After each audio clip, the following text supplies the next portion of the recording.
नमस्कार मित्रांनो, तुम्ही कधी विचार केलाय का की रेल्वे इंजिनवर WAP किंवा WAG असे कोड का लिहिलेले असतात?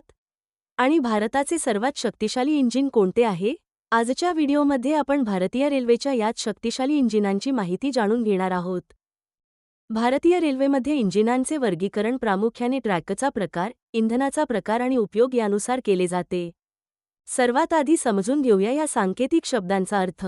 यात प्रत्येक अक्षराचा एक विशिष्ट अर्थ असतो. पहिले अक्षर W असेल तर त्याचा अर्थ ब्रॉड गेज मोठा ट्रॅक वरून चालणारे इंजिन असा होती. भारतात सध्या बहुतांश ठिकाणी हेच वापरले जाते. दुसरे अक्षर A असेल तर ते AC इलेक्ट्रिकवर चालणारे इंजिन आहे आणि जर D असेल तर ते डिझेलवर चालणारे इंजिन आहे. तिसरे अक्षर P म्हणजे पॅसेंजर प्रवासी गाड्या, G म्हणजे गुड्स मालगाड्या आणि M म्हणजे मिक्स्ड प्रवासी आणि अवजड मालासाठी अशा दोन्हीसाठी वापरले जाणारे इंजिन असा होतो. शेवटचा आकडा हा इंजिनची सिरीज किंवा मॉडेल दर्शवतो.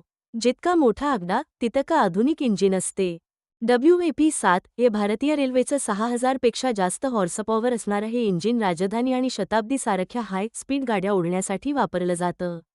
तर WAG-12B हे आहे भारताचं सर्वात शक्तिशाली इंजिन आहे. 12,000 हॉर्सपॉवरची ताकद असलेलं हे मेक इन इंडिया असलेलं इंजिन तब्बल 6,000 टन माल एकावेळी ओढू शकतं. तसेच हे इंजिन दिसताना दोन इंजिन एकमेकांना जोडल्यासारखे दिसते. WDP-4D हे डिझेल इंजिन 4500 हॉर्सपॉवर क्षमतेचं असून जिथे वीज पोहोचलेली नाही अशा डोंगराळ किंवा दुर्गम भागात सुपरफास्ट गाड्या धावण्यासाठी वापरलं जातं. तर मित्रांनो, ही होती भारतीय रेल्वेच्या शक्तिशाली इंजिनांची माहिती. तसेच हा व्हिडिओ आवडला असेल तर लाईक करा, शेअर करा आणि आपल्या चॅनेलला सबस्क्राईब करायला विसरू नका.